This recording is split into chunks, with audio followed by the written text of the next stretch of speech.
성경 한 구절 보겠습니다. 창세기 1장 28절입니다. 우리 성경 개론 요절이 나와 있죠. 25페이지에 보시면 하나님이 그들에게 복을 주시며 그들에게 이르시되 생육하고 번성하여 땅에 충만하라. 땅을 정복하라. 바다의 고기와 공중의 새와 땅에 움직이는 모든 생물을 다스리라 하시니라. 그게 보면 아담과 하와에게 복을 주셨습니다. 이때 복은 갚을 수 없는 거죠. 일방적인 겁니다.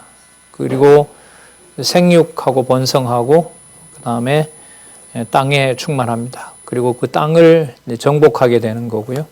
그리고 그 땅 정복과 함께 그 인류가 바다의 고기와 공중의 새와 땅에 움직이는 모든 생물을 모두 다스리게 하시겠다고 하는 언약의 말씀이 나와 있습니다.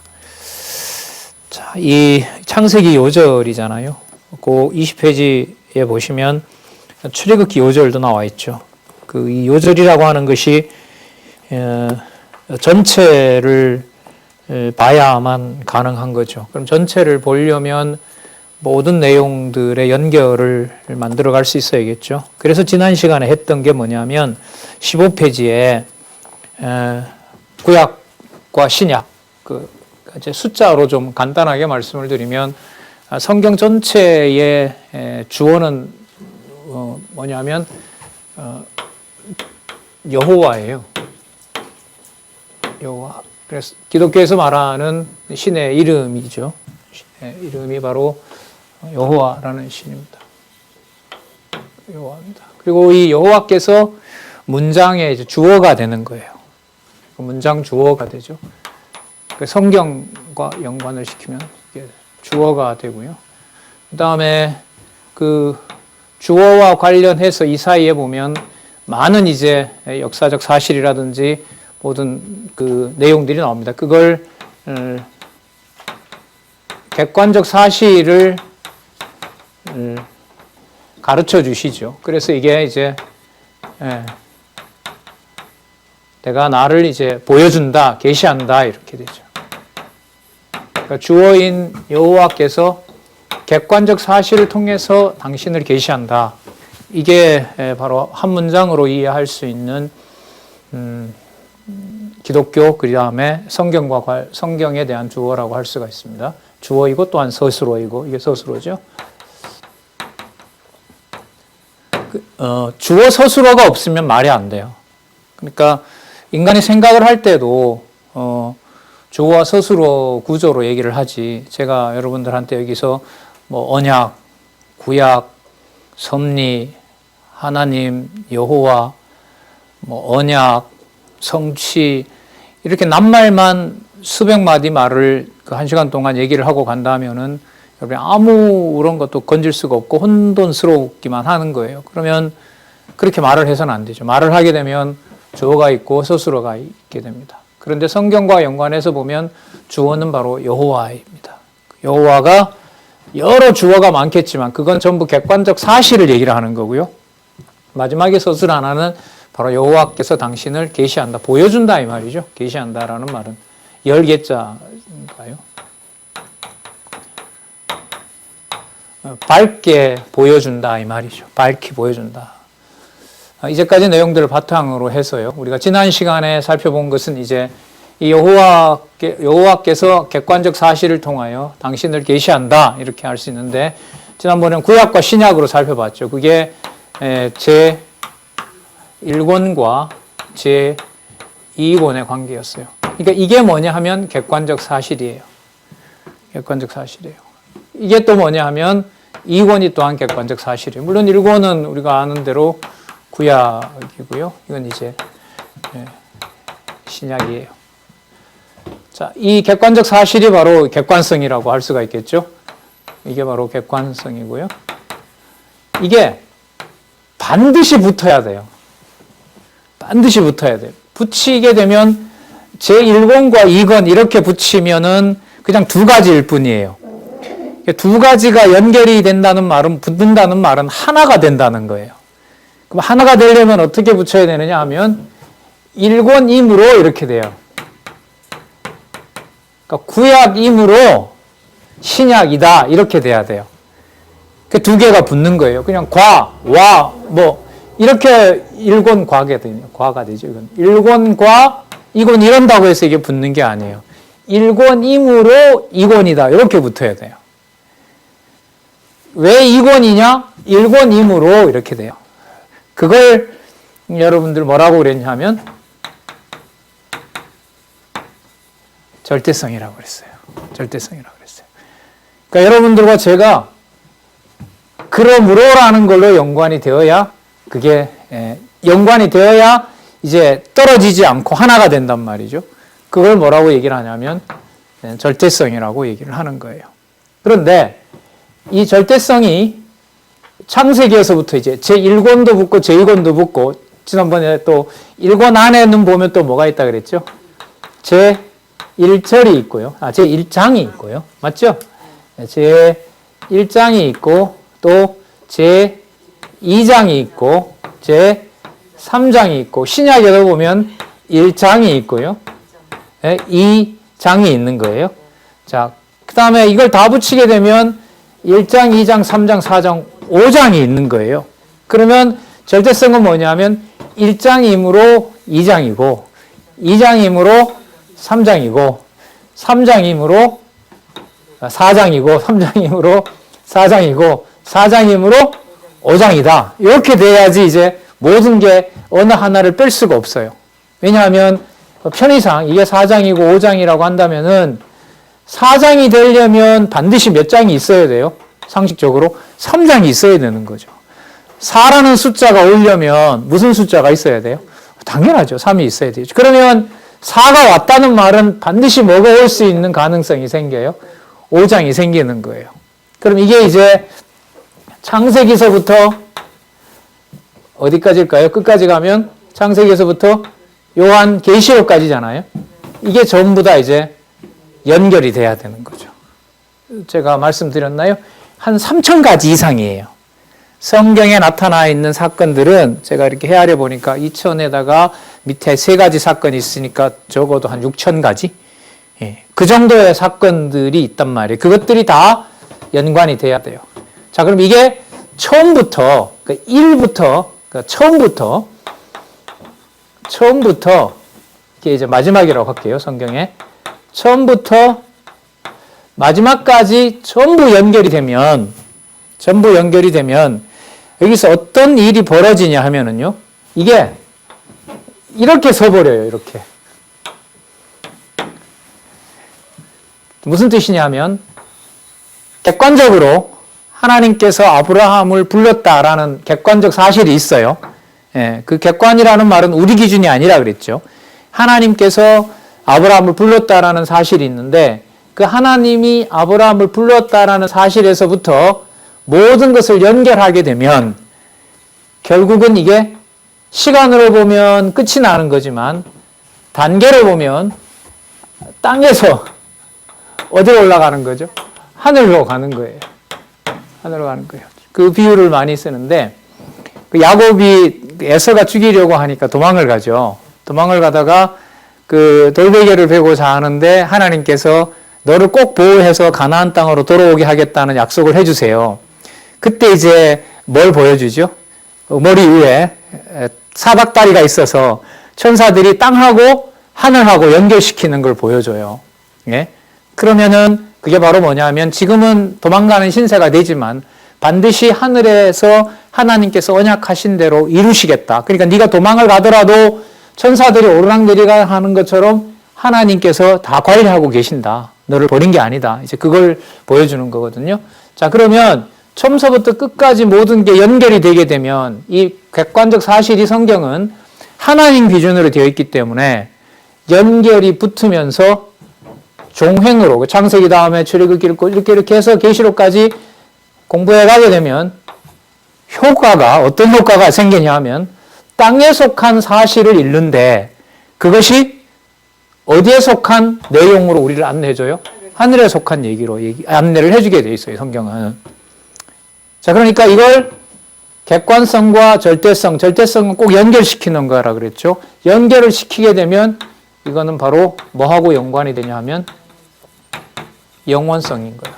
그러니까 영원성은 또 다른 표현으로 말하면 하늘이라고 할 수가 있겠죠. 하늘에 속한 하나님께서 천지를 창조하시니라고 얘기를 했을 때, 그래서 이 구조가 성경을 공부해 나간다라는 사실에 기독교적인 아주 중요한 특성이 여기서 마련이 돼요. 예. 객관적 팩트를 가지고 그 사실을 연결을 시키고, 연결시킨 것이 땅에 있는 데서부터 어디로 올라가는 사다리가 만들어진다? 하늘로 가는 사다리가 만들어진다. 그런데 지금 여러분들 상황은 글쎄 성경을 많이 아는 분도 있겠지만 본문 내용도 현재 우리 글쎄 다는 확인이 안 되지만 제가 있는 우리 여기 장안중앙교회만 하더라도 올해 벌써 10달 동안 11달 되어 가죠. 뵙지도 못하고 해서 성경들을 어떻게 공부하고 있는지 참 궁금하잖아요. 이렇게 참 뵙지 못하고 강의를 하는 게 참 안타까운 마음이 늘 드는데요. 뭐 인간적인 우려겠죠. 그러니까 여러분들이 성경 본문을 배제하고 그래서 이 하늘로 올라가는 바로 이 구조를 세울 수가 없어요. 이렇게 만들어져야 길이가 생기는 것만큼 뭐예요? 높이가 만들어질 거 아니에요. 그죠? 자, 그 내용이 고급스러운 개념으로 말하면 바로 객관적인 사실이고, 그 객관적인 사실이 연결되어 있는 거고, 연결되어 있는 것을 수직으로 세우면 생각이 어디로 가게 된다? 하늘로 가게 된다. 그러니까 여러분들 눈으로 보는 부모님과 나, 엄마, 그 다음에 뭐 동생, 그게 그냥 가족 구성원으로 수평적으로만 연결되어 있는 것처럼 보이겠지만, 성경을 통하여 하나님이라는 여호와의 존재를 알아가게 되면 가족들 구성원의 구성이 어디를 향하는 사다리가 된다? 그렇죠. 하늘에 속한 하나님의 존재와 관련된 사다리가 된다는 거예요. 그러니까 이렇게 질문을 해도 되겠죠. 성경을 통해서 여러분들의 가족 관계를 다시 볼 수 있는 눈이 열리게 된다는 거죠. 그러니까 성경을 알게 되는 것과 아는 것과 모르는 것의 차이는 이런 면에서 매우 큰 거죠.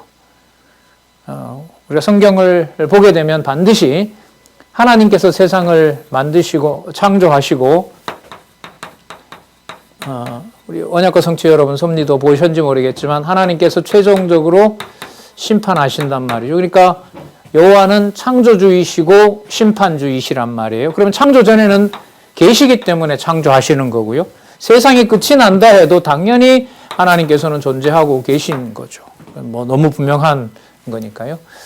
자, 오늘 우리가 살펴볼 것은 뭐냐 하면 이제 이 객관적 사실들에서 좀 더 내려올 거예요. 내려와서 살펴보는데, 자, 여기서 좀 더 얘기를 할게요.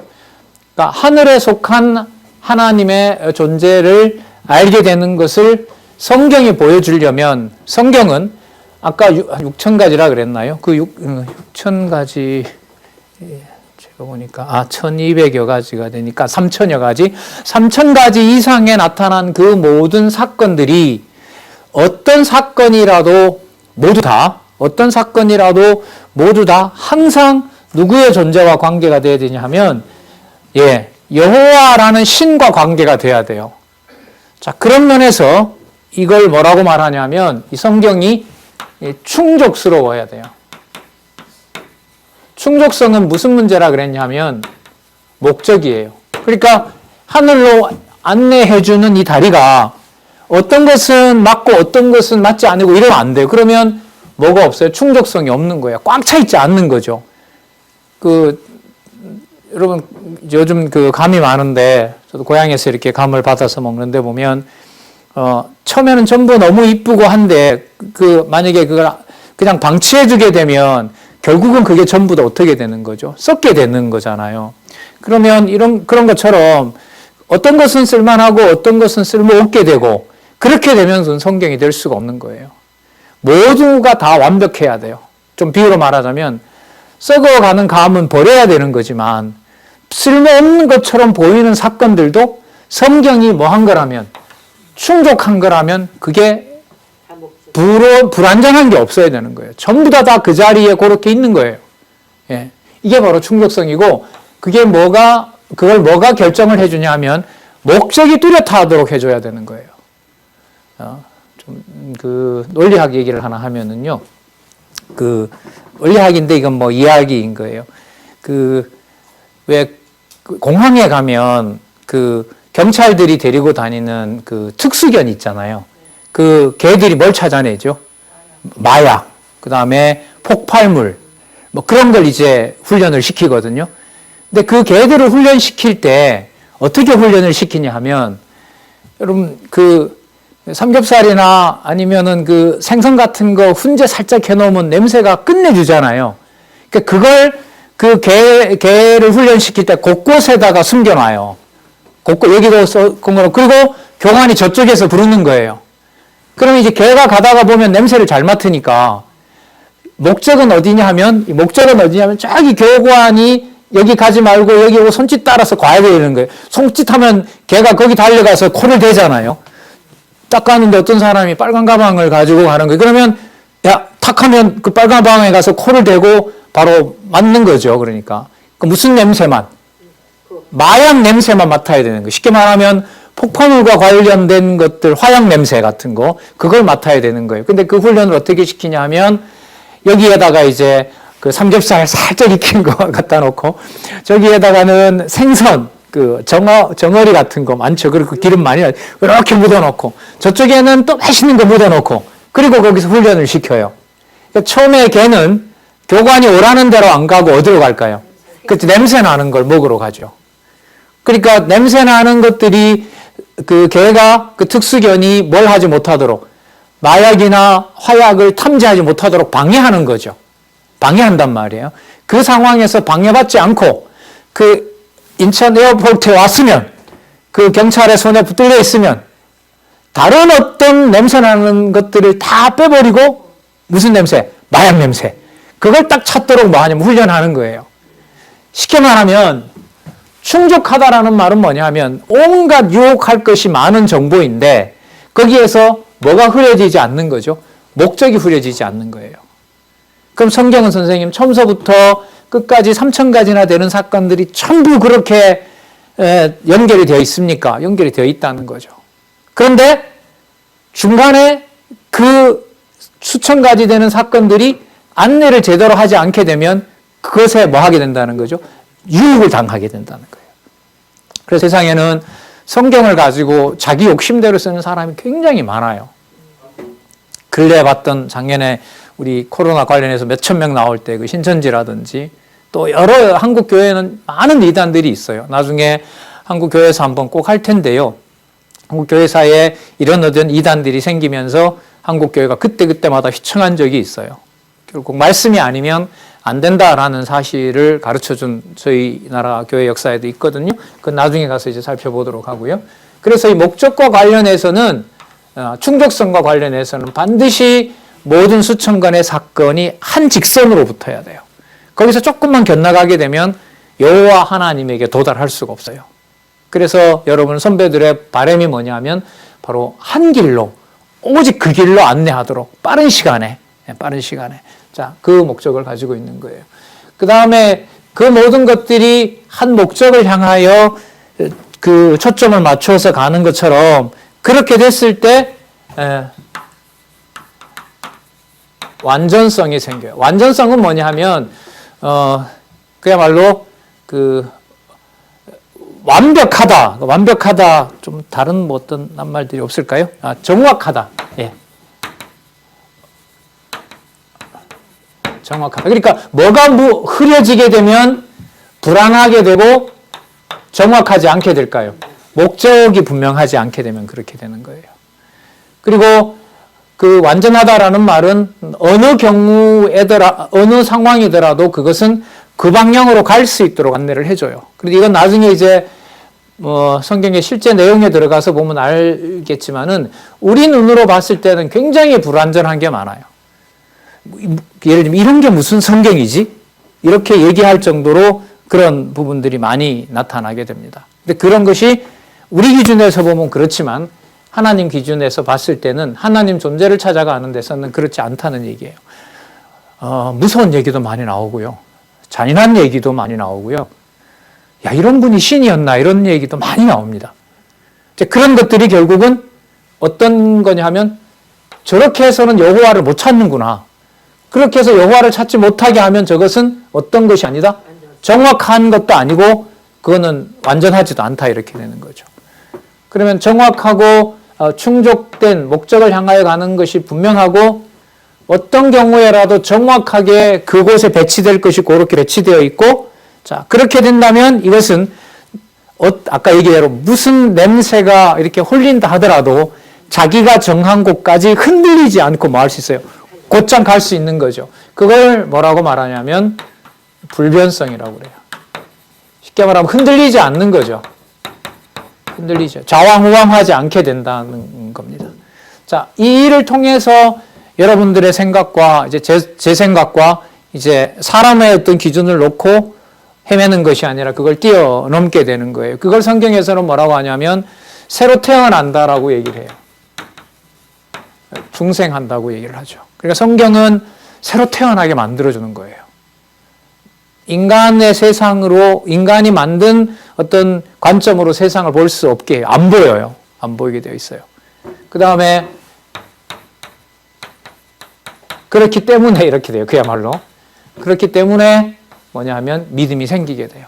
새 사람이 됐다는 증거가 바로 믿음이 주어지는 거죠.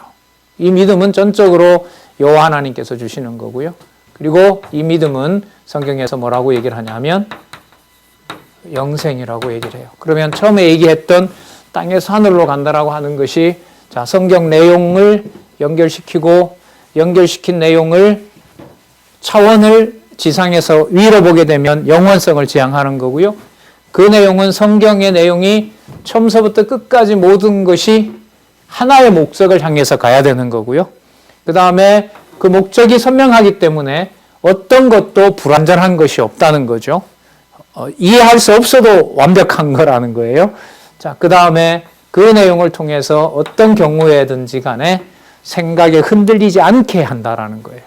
이때 흔들리는 것은 여호와에 대한 지식이 흔들리는 거고요.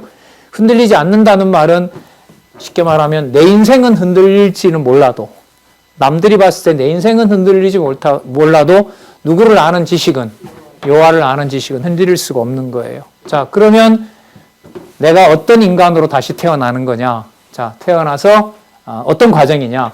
태어나서 믿음으로 새로운 인간이 만들어지고 그 새로운 인간이 만들어지는 것을 성경은 뭐라고 그러느냐?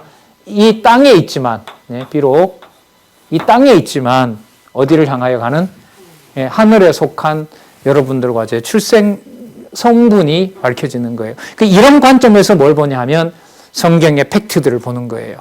자, 그러면 오늘은 우리 지난번에 우리 장 얘기했었는데 오늘 절 얘기를 좀 하려고 그래요. 자, 교재를 어디를 보시냐 하면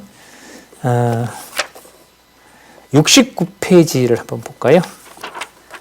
69페이지에 보시면 제 1절이라고 나오죠. 자, 이걸 지우도록 할까요? 2019년 우리 성경 개론 참조하시기 바라고요. 69절에 보면 제 1절 나오죠. 자, 제 1절 나오고 이게 창세기 1장에서부터 11장까지예요. 그 다음에 제 1절이 있으니까 몇 절이 있을까요? 제 2절이 있겠죠. 자, 제 2절 좀 밑에 적어볼게요. 오늘 절 가지고 좀 해보려고 하거든요. 자, 먼저 그럼 제 1절부터 하죠. 자, 제 1절 밑에 보면, 자, 한 장 넘겨보시면, 자, 먼저, 장을 먼저 적을게요. 1장에서부터 2장까지 제목이 나와 있어요. 뭐라고 나와 있죠?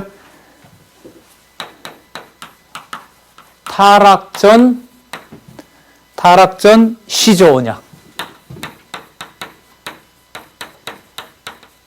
그 다음, 이게 1절이고요. 제 1절이고, 이게 1이 되는 거죠. 그 다음, 여기, 자, 73페이지 가면, 3장에서부터 5장이에요. 자, 여기에는 아담과 자손 보호가 나와요. 아담과 자손 보호. 자, 이게 팩트입니다. 사실이에요. 이게 이제 2번으로 되어 있고요. 그 다음에 한 장 더 넘겨보면 6장에서부터 8장까지예요. 다 창세기고요. 6장에서부터 8장에 보면 인류의 홍수 심판이 나와요. 인류의 홍수 심판. 이게 3이에요. 그 다음에 9장에서부터 11장까지 9장에서부터 11장까지 제목은 뭐냐면 타락 후 시조 언약이에요. 타락 후 시조 언약. 이게 4예요. 그러니까 어떻게 되어 있냐 하면 제1절 내용이 제1절에 해당하는 창세기 1장에서부터 4장까지는 이 저자의 안내로 보면 몇 가지 사실로 나눌 수가 있죠. 객관적 사실로 나눌 수 있어요. 하나, 둘, 셋, 네 가지 사실로 나눌 수가 있는 거예요. 그러면 네 가지 떨어져 있어서는 뭐가 될 수 없어요? 절대성이 될 수가 없어요. 이 네 가지가 이해가 되면서 자, 이해되는 것은 그러므로라고 했죠. 통상 쉽게. 그럼 이렇게 되겠죠. 자, 1절 좀 제목 볼까요? 창세기 1장에서부터 11장까지의 제목을 이 책에서 뭐라고 해놨냐 하면 인류 시조와 언약이에요. 자, 제목을 여기다 한번 적어볼게요. 그러면 인류 시조와 언약 이렇게 된 거예요. 자, 그럼 이제 질문을 이렇게 하겠죠. 뭐냐라고 물으면 되니까 인류 시조와 왜 창세기 1장에서부터 11장까지야 무엇이 아니고 왜 창세기 1장부터 11장까지 왜 인류 시조와 언약이냐 이렇게 질문을 하면 돼요. 왜냐하면 이라는 답이 나오면 어떻게 돼요? 맞다. 창세기 1장에서부터 11장까지는 인류 시조와 언약한 내용의 제목이 맞다. 여러분 여기서 이제 공부의 그 방법론이 좀 부각이 되는데 여러분 창세기 1장에서부터 11장 내용도 작은 내용이 아니에요. 적은 내용이 아니에요. 꽤 많아요. 그런데 여기 보면 낱말이 두 개가 있죠. 자, 크게 말하면 정확하게 말하면 세 가지지만은요. 인류라는 말이 있고 시조라는 말이 있고 이제 이 와는 뭐 개념은 아니니까요. 연결하는 거니까 인류 시조 이건 하나로 쳐볼게요. 인류의 시조와 언약했다는 내용이 1장에서부터 11장까지인데 제가 보니까 제가 읽어보면 인류라는 말은 안 나와요. 1장에서부터 11장까지 본문에는. 그러면 시조는 나올까요? 굳이 찾아내면 있는데 이 똑같은 낱말은 없어요. 없어요. 그럼 벌써 이게 궁금하게 되죠. 본문에도 없는 낱말인데 그러니까 만약에 여러분들 중에 누가 이 제목이 맞아? 라고 확인하기 위해서 요즘은 여러분 다 머리가 좋으니까 저처럼 무식하게 1장에서부터 11장을 다 안 읽을 거예요. 왜냐하면 검색하면 되니까. 컴퓨터에 스마트폰에 성경 본문 검색기를 돌리게 되면 창세기 1장에서부터 11장까지 범위를 정하고 그리고 여기에다가 인류라는 말을 집어넣었어요. 근데 안 나오는 거예요. 그럼 이건 어디에 없는 말이에요? 성경에 없는 말이죠. 이거 성경이 아니네요, 그러면. 아니라면 어떤 의도가 있는 거죠. 어떤 의도가 있는 거예요. 자, 그 다음에 인류 시조도 안 나와요. 그럼 이 낱말은 성경에 있는 의미가 아니니까 이 저자가 성경의 바탕을 둔, 성경의 객관적 사실의 바탕을 둔 뭔가의 의미를 부여한 거죠. 여기다가 의미. 그 의미 부여라는 말이 뭘 바탕으로 해야 돼요? 객관적 사실을 바탕으로 해야 돼요. 그럼 이게 하나의 압박이죠. 무슨 압박이냐 하면 잘 보세요. 성경에 없는 낱말인데 이 저자는 나는 어디에 바탕을 두고 제목을 달았다? 성경에 바탕을 두고 제목을 달았다. 그 사이에 여러분들과 제 공부가 필요한 거예요. 자, 물론 이제 아직 마치진 않았죠. 인류 시조와 무슨 개념? 언약. 여러분, 언약이라는 개념도 안 나옵니다. 이 말은 안 나와요. 말 안 나와요. 똑같은 낱말은 안 나와요. 자, 그럼 이 말을 전부 연관을 시키면 인류 시조와 언약이라는 말은 이 저자가 자, 출발은 어디서 한다 그랬으니까 객관적 사실에서 출발하는 거니까 그럼 객관적 사실은 어딜까요? 성경 본문일 거 아니에요? 성경 본문을 바탕으로 한다고 했는데 이 제목을 달아놓은 창세기 1장에서부터 11장까지 제목을 달아놓은 데는 정작 뭐가 안 나와요? 이 낱말이 안 나와요. 그런데도 이걸 저자는 뭐라고 주장하냐 하면 나는 어디에 바탕을 두고 있습니다? 성경에 바탕을 두고 있습니다 라고 주장을 하는 거예요. 그러면 우리에게 과제가 남지요. 본문을 확인해서 이 제목이 맞는지. 자, 편의상 1장 읽어보니까 인류시조가 나와요. 제목이 맞는 것 같아요. 2장도 보니까 인류시조. 인류시조라는 말은 뭔지 아시죠? 인류 중에 제일 처음 만들어진 인물. 통상 아담, 그 다음에 아담으로부터 만들어냈다는 하와. 자, 인류시조라는 말이 나오는 것 같아요. 3장에도 나오는 것 같아. 4장에도 보니까 아벨이 나오고, 가인이 나오고, 아벨이 나오는 사건이 나오고, 5장에도 보면 뭔가가 나오는데 점점 갈수록 누가 낳고 해서 다른 사람이 나오기 때문에 인류 시조에 되는 사건들이 7장, 8장 넘어가면 이제 많아지게 돼요. 그런데도 제목을 뭐로 계속 유지를 해야만 돼요, 그게? 인류 시조라는 말하고 관계가 돼야 돼요. 그럼 여기는 또 뭐가 필요해요? 왜 저런 제목을 붙였지? 이렇게 되는 거예요. 학교에서 저는 인문학을 공부했습니다만은 학교에서 우리 공학은 좀 다를 거예요. 수학이나 자연공학을 전공한 우리 후배들이나 그런 전공자들 같은 경우에는 시험 치는 방식이 우리하고 완전히 다르죠. 인문학하고는 달라요. 문제풀이나 그런 것도 다르고 석사 논문, 박사 논문 쓰는 것도 다른데 석사든 박사든 다 다른데 제가 인문학, 철학을 전공했는데요. 철학을 전공하면서 선생님이 제일 먼저 저한테 시킨 게 뭐냐 하면 텍스트 요약이었어요.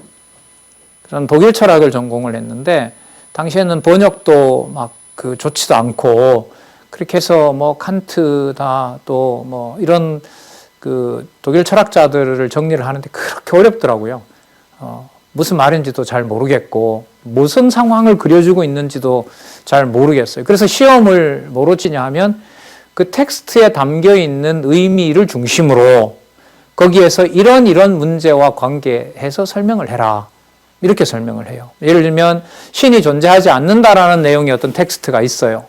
그러면은 그런 텍스트들을 수없이 보고 또 그와 관련된 것들을 모으게 하고 나중에 석사 논문 쓸 때는 제가 받은 훈련은 그래요. 지금까지 봤었던 텍스트를 중심으로 해서 텍스트에 가장 중요하다는 것을 뽑아서 그걸 뽑아낸 내용을 원래 얘기했던 것을 훼손시키지 말고 그걸 딱 처음서부터 끝까지 모든 사람이 읽어도 고개를 끄덕이도록 정리해라. 근데 결국 그 어려웠던 과정도 보면 여기 와서 그대로 또 드러나게 돼요. 이걸 연구하고 이걸 공부해야 하는 사람이 얼마나 여기다 많은 인간적으로 좀 말을 하면 공을 들였는가도 알 수가 있는 거죠. 그러니까 인류 시조 언약이라면 창세기 1장을 읽든 2장을 읽든 11장을 읽든지 간에 인류 시조와 뭐한 내용이 계속 나와야 돼요. 인류 시조와 언약한 내용이 계속 나와야 되는 거예요. 별로 쉬운 건 아니죠. 제가 먼저 여러분들한테 소개하는 입장에서는 어느 정도 확인했기 때문에 안내를 해드리는 거죠. 그런데 여러분들이 이제 다음에 만약에 저랑 만나게 되면 이런 질문을 할 수 있겠죠. 그게 공부에 가장 바람직한 거니까. 선생님, 7장까지는 이해가 되는데요. 예를 들면 그래요. 9장과 10장 내용에서 인류 시조도 아니고 이 사람들은 아담이라는 이름도 안 나오고 하와라는 이름도 안 나옵니다, 선생님. 그런데 또 언약이라는 말도 안 나와요. 그런데 왜 9장에 아니면 8장에 있는 내용이 인류 시조와 언약한 내용인지 잘 모르겠습니다. 아니면 제가 읽어보니까 말씀하신 대로 8장 내용을 보니까 인류 시조라는 말도 없고 또 언약이라는 말도 없고 그러나 앞에서부터 이렇게 보고 그 다음 나오는 내용을 읽어보니까 이 8장 내용도 꼭 무슨 말이 들어가야 되고 인류 시조라는 말이 꼭 들어가야 되고 또 어떤 낱말도 언약이라는 낱말이 딱 들어갔을 때 제 소견에는 이 제목이 창세기 8장에도 해당되는 것 같습니다. 그렇게 말해주면 좋겠죠. 그러니까 그렇게 말해주는 사람도 있는가 하면은 도무지 봐도 모르겠다고 하는 사람이 있는가 하면 진짜 이거는 모르겠다. 아니면 이거는 틀린 것 같아. 8장은 적어도 인류 시조와 언약은 틀린 것 같아. 그렇게 여러분 이 공부가 시작이 되는 거예요. 그 시간이 적지 않겠죠. 공부하는 내용으로 본다면은. 자, 그런 문제를 하나 가지고요. 요걸 이제 연결해 들어가게 되면, 자, 인류 시조와 언약이 왜 맞느냐. 여기서부터 1까지. 자, 왜 그러냐 하면요. 1장에서부터 2장까지 타락전 시조 언약이 나온 다음에 아담과 자손 언약 보호 내용이 나오고, 그 다음에 인류의 홍수 심판 사건이 나와서 타락 후에도 시조와 언약한 내용이 나오므로 창세기 1장에서부터 11장까지는 무슨 내용이 맞다? 인류 시조와 언약이 맞다. 이걸 여러분들이 확인해야 되는 거예요. 그럼 이게 이제까지 얘기했던 거 뭐하고 관계되나 보세요. 사실과 관련된 무슨 성? 객관성. 이게 다 각각 객관이거든요. 객관적 사실인 거죠. 적어도 이 책을 소개하고 있는 저자가 봤을 때는 이게 객관적 사실인 거예요. 1장과 2장까지는 뭐죠? 타락전 시조 언약. 3장에서부터 5장은 아담과 자손 보호. 6장에서부터 8장은 인류의 홍수 심판. 9장에서부터 11장은 타락 후 시조 언약. 연결도 그냥 1, 2, 3, 4가 아니라 1번이므로 2번이고 2번이므로 3번이고 3번이므로 4번이고 이렇게 구성되어 있다는 거예요. 그게 무슨 성이라 그랬죠? 절대성이라고 얘기를 한 거죠. 그런데 지금 여기서도 나타나지만 인류 시조를 만들었다라고 만든 여호와라는 신이 소개가 되기 때문에 이 내용을 영원성과 연관시켜서 얘기를 하게 된다면 이 내용을 통해서 인류 시조를 아는 것이 아니라 누구를 알게 된다? 여호와를 알게 된다. 그게 뭐와 연관이 되죠? 바로 영원성하고 연관이 되는 거예요. 그러면 이 내용이 중간에 1장과 2장은 설명이 됐는데 3장과 5장이 설명이 안 돼요. 그러면 뭐 하지 않아요? 완전한 충족하지가 않은 거예요. 충족하지가 않아요. 그냥 이 저자라는 분은 충족하다 그러는데 나는 충족하지 않은 거예요. 그리고 내가 알고 있는 과학적 지식과 내가 알고 있는 철학적 지식과 논리학 지식으로 봤을 때 1장과 2장은 그럴듯하지만 3장과 5장은 아닌 거야. 그러면 뭐 하지 않는 책이 되죠, 성경은? 충족한 책이 안 되는 거예요. 충족하지 않으면 아무리 세 가지를 잘한다 하더라도 이것은 어떤 책이 아니에요, 성경은? 완전한 책이 아니에요. 완전한 책이 아니에요. 그러면 어떤 일이 벌어져요? 이럴 때는 이렇게 보고 저럴 때는 저렇게 보도록 흔들리게 돼요. 그러면 무슨 성이 사라져요? 불변성이 사라져요. 그럼 그게 사라지게 되면 우리가 이걸 새롭게 배워야 될 이유가 있어요, 없어요? 없죠. 중생이다. 이거 전부 다 기독교가 만들어낸 하나의 이상한 얘기들인 거예요. 자기네들끼리 만들어낸 얘기가 되고요. 그 다음에 믿음이라고 하는 것도 믿음이 아니라 뭐가 돼요? 믿으라고 해서 믿는 그냥 맹신이 되는 거고요. 맹신이 되어버리게 되면 그것은 말은 영생이라고 하지만 어디에서 속고 사는 거예요? 이 지상에서 속고 사는 거죠. 그래서 지금 그런 개념 다 설명을 드렸죠? 객관성, 절대성, 영원성, 완전성, 충족성, 완전성, 불변성, 중생, 믿음, 영생. 그 9가지 개념은 어느 선까지 제가 계속 말씀을 드리는 거예요. 왜냐하면 성경 개론을 통해서 알게 되는 중요한 특징들을 제 강의에 앞서서 저자로부터 여러분들께서 기독교 신앙에 입문하고 또 성경적 기독교를 공부를 했거든요. 성경적 기독교는 성경 개론의 내용이 어느 정도 간 다음에 또 연결을 시킬 거예요. 자, 일단은 기독교 신앙 입문에 나타난 이 개념을 가지고 여러분들에게 설명해. 이거 여러분들 분명히 만나게 돼요. 예를 하나 들어볼까요? 요즘 이제 우리나라도 그 가짜 뉴스 때문에 참 뜨거운데요. 너더러 논쟁들이 뜨거운데 읽다가 어떤 신문이나 어떤 여러분 기사를 읽었어요. 객관적 사실이 결여된 일이므로 이 사건은 뭐 진리가 아니다라는 내용이 나왔어요. 그럼 여러분 거기서 말하는 인간들이 확인하고 결정하는 객관성이라는 것하고요. 여러분들이 성경 공부를 하면서 말했던 객관성하고 같은 의미일까요? 다른 의미일까요? 다른 의미예요. 일정 부분은 같은 부분은 있어요. 그러나 꼭 뭐 할 수는 없어요? 일치시킬 수는 없어요. 일치시키면 어떤 일이 벌어져요? 세상에서 말하는 객관성을 가지고 어디에 있는 객관성을 말을 하게 돼요? 성경에 있는 객관성을 말하게 돼요. 그래서 이 갭이 이 철학을 공부를 한 저 같은 사람한테는 성경을 제대로 모르게 되면 이 갭은 엄청 커요. 아니면 위험해요. 왜요? 철학에서 말하는 객관성을 가지고 어디에 있는 객관성을 평가하게 되니까. 그렇죠. 성경에 있는 객관성을 말하기 때문에 그래요. 마찬가지죠. 절대성 이거 나이 잘 안 써요. 사상에 가면 인간이 절대적인 게 어디 있어요. 예. 그리고 아까 얘기대로 연결을 시켜야 된다는데 여러분 우스운 얘기 하나 할게요.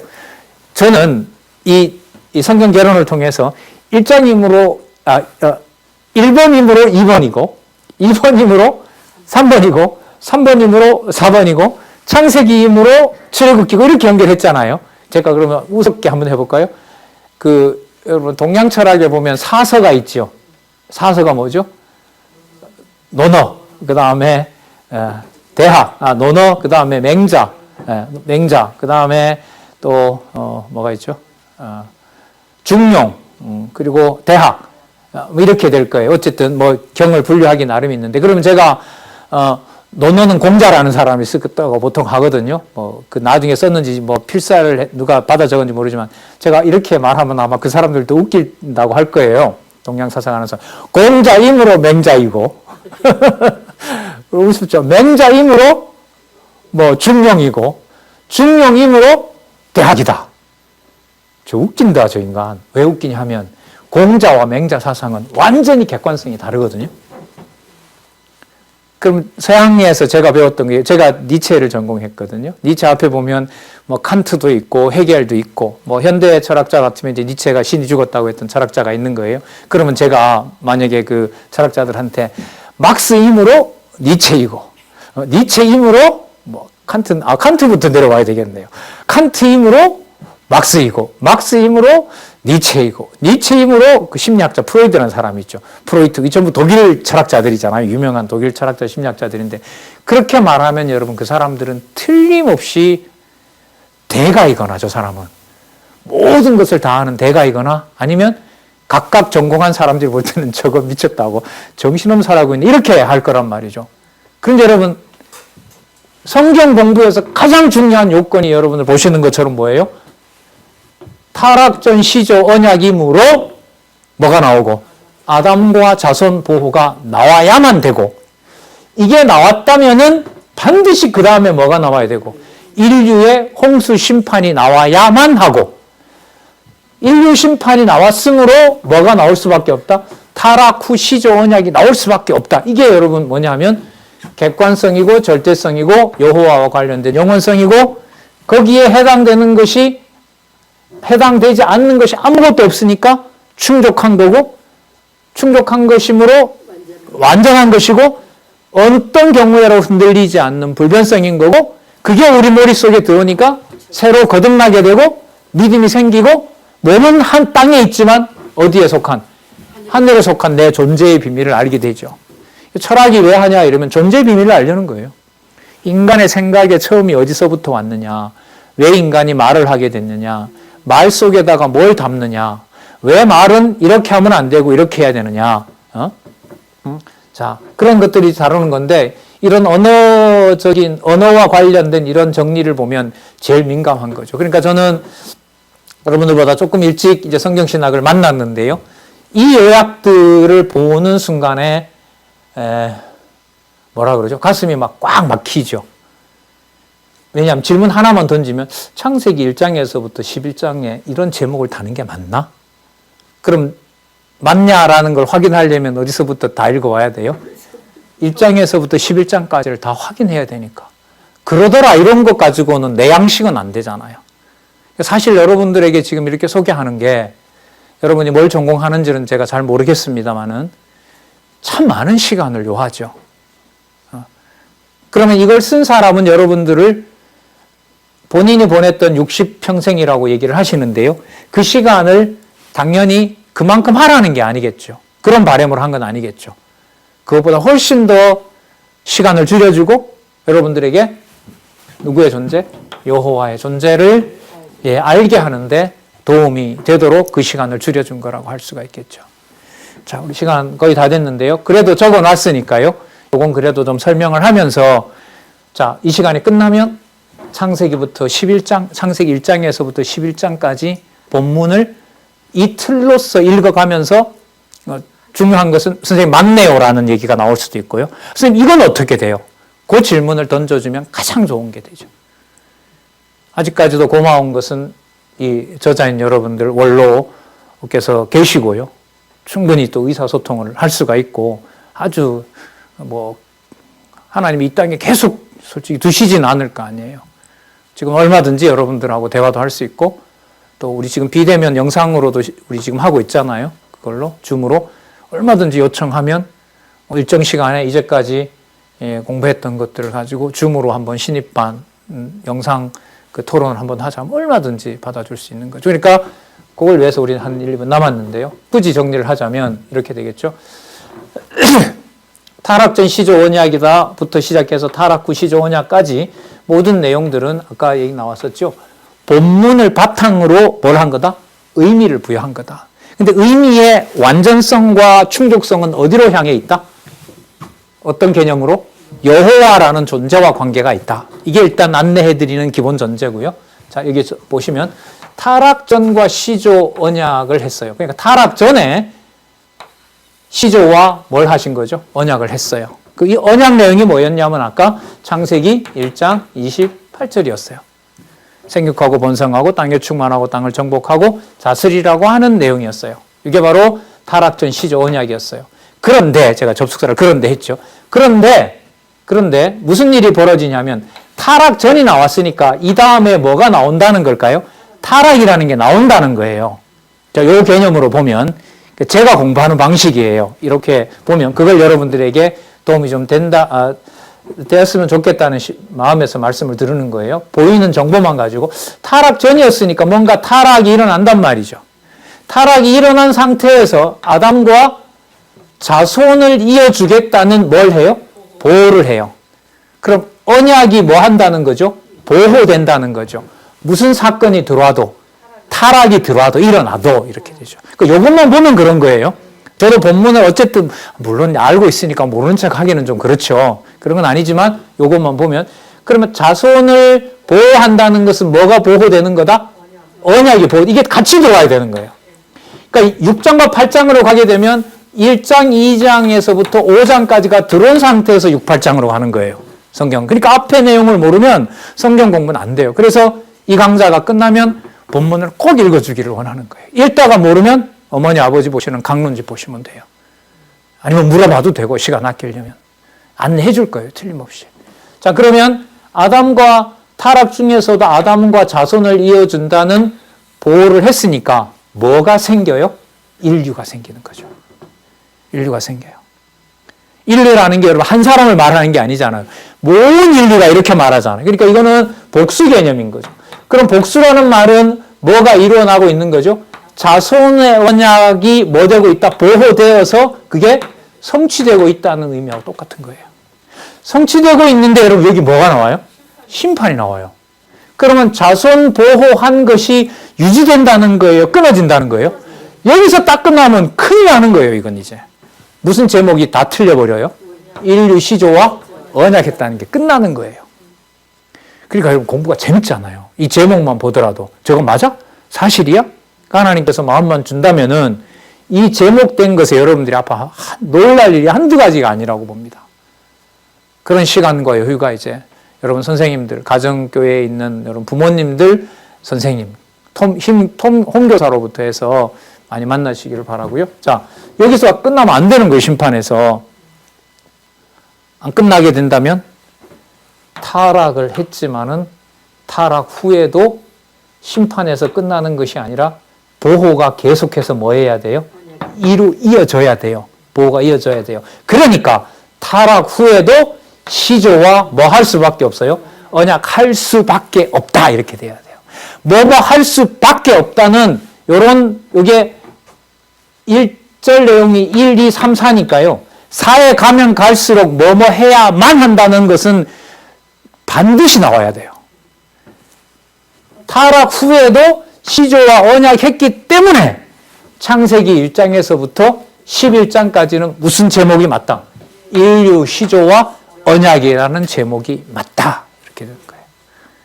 어쨌든 오늘 모르겠어요. 여러분들한테 이제까지 소개해드렸던 객관성, 절대성, 그 다음에 영원성, 성경의 특징으로 넘어가서 완전성, 충족성, 그 다음에 완전성, 또 어떤 경우에도 흔들리지 않는 불변성, 그게 우리들에게 새로 태어나게 하는 중생과 그 다음에 자라게 하는 믿음을 주시고, 자, 땅에 있지만 어디에 사는 삶? 하늘에 사는 삶, 바로 영생을 설명하게 됐습니다. 자, 그래서 여러분에게 과제는 많지도 않죠, 사실. 일주일 내내 창세기 1장에서부터 11장까지, 그것도 부모님들이 보는 강론집에 단한말 풀이까지 그 교재로 다 되어 있으니까요. 진짜 이제야말로 여러분들이 완벽하게 공부할 수 있는 시간이 오지 않았나, 이런 간절한 마음으로 말씀을 드렸습니다. 예, 열심히 진짜 흥미롭고 재미있게 공부하실 수 있었으면 좋겠습니다. 기도하겠습니다. 하나님 아버지 감사합니다. 저희들이 함께하고 있는 세대, 그리고 다음 세대를 준비하고 있는 차세대 모두 진리 안에서 소통하게 할 수 있도록 보혜사 성령께서 지켜주시고 또한 보호하여 주시고 진리의 말씀 공부하는 여건도 허락해 주시옵소서. 예수님의 이름으로 기도드렸습니다. 아멘.